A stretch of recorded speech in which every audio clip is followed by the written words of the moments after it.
भंडारा जिल्ह्यातील लाखणी तालुक्यातील मौजाखेर येथील बळीराम गिरेपुंजे या शेतकऱ्यांची मालकी हक्काची शेतजमीन गट क्रमांक 125 मध्ये असून त्या शेतजमिनीकडे जाण्यासाठी त्यांच्याकडे स्वतंत्र कायदेशीर वहिवाटाचा रस्ता आहे। मात्र या रस्त्यावरून शेजारी असलेले शेतकरी मंगेश सागरभुते आणि ज्ञानेश्वर सागरभुते जे पोलीस खात्यात कार्यरत आहेत त्यांनी सरळ पोलीस वर्दीचा धाक दाखवत बेकायदेशीर आणि अवैधरित्या त्या रस्त्याचा वापर सुरू केलाय। केवळ पोलीस असल्याचा गैरवापर करत त्या दोघांनी पीडित शेतकऱ्यांवर दडपशाही, मोजोरी आणि धमकीचं राजकारण सुरू केलं। या प्रकरणात बळीराम गिरेपुंजे यांनी तहसील कार्यालय, उपविभागीय अधिकारी, जिल्हाधिकारी, अगदी कमिशनर यांच्याकडे न्यायासाठी पाठपुरावा केला आणि प्रत्येक निर्णय त्यांच्या बाजूने देण्यात आला। मात्र निर्णय मंगेश भुते आणि ज्ञानेश्वर भुते यांनी सरळ नाकारले। कायद्यानं बाजू घेतल्यानंतरही कायद्याची अंमलबजावणी होत नसेल तर सामान्य शेतकरी कुणाकडे न्याय मागणार?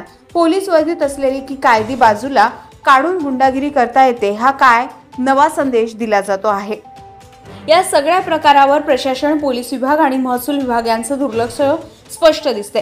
पोलीस वर्दी घालून दोन व्यक्तींनी एखाद्या गरीब शेतकऱ्यांच्या रस्त्यावर बेकायदेशीररित्या कब्जा करणे आणि त्यांच्या हक्काच्या जमिनीवर जाण्याच्या मार्गावर अडथळा निर्माण करणे हे केवळ अन्यायकारक नाही तर धक्कादायक आहे। बळीराम गिरेपुंजे यांचा हक्क, न्याय आणि सन्मान वाचवण्यासाठी आता जिल्हाधिकारी यांनी स्वतः लक्ष घालणं गरजेचं आहे, अशी मागणी ते करीत आहे। हा प्रश्न केवळ एका शेतकऱ्यांच्या न्यायाचा नाही तर संपूर्ण व्यवस्थेच्या विश्वासार्हतेचा आहे। जर पोलीस खात्यातील व्यक्तींनाच कायद्याच्या पायऱ्या न पाळायच्या असतील तर मग सामान्य नागरिकांनी काय अपेक्षा ठेवायची? गजा महाराष्ट्र 24 न्यूज करिता सुधीर शिवणकर, भंडारा।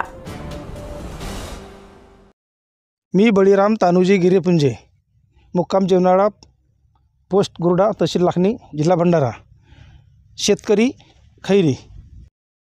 माझ्या शेतामध्ये जाण्याचा जो मार्ग आहे या प्रकरणाबद्दल सागरभुते आणि इतर यांनी वाद निर्माण केला आणि 2011 पासून तहसीलदार साहेब, SDO साहेब, कलेक्टर साहेब, कमिशनर साहेब यांच्याकडे प्रकरण दाखल केलं।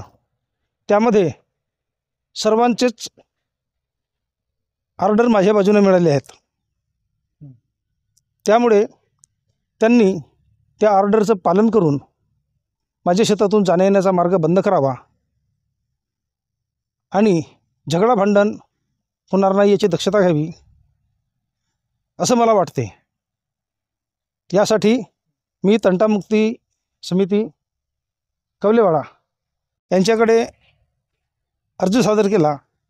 त्यांनी पण तोच निर्णय दिलेला आहे की माननीय तहसीलदार साहेब लाखनी, SDO साहेब साकोली, कलेक्टर साहेब भंडारा आणि कमिशनर साहेब नागपूर यांनी जे ऑर्डर दिलेलं आहे त्या ऑर्डरचं त्यांनीसुद्धा पालन करावं असं त्यांचंसुद्धा म्हणणं आहे।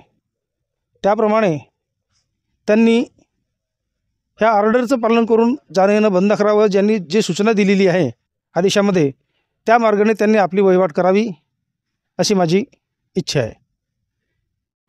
ताज्या घडामोडी आणि बातम्या जाणून घेण्यासाठी गरजा महाराष्ट्र 24 न्यूज या आपल्या YouTube चॅनलला सबस्क्राईब करा आणि बेल आयकॉन दाबायला विसरू नका, जेणेकरून आपला व्हिडिओ आल्याची ताजी खबर तुम्हाला ताबडतोब मिळेल।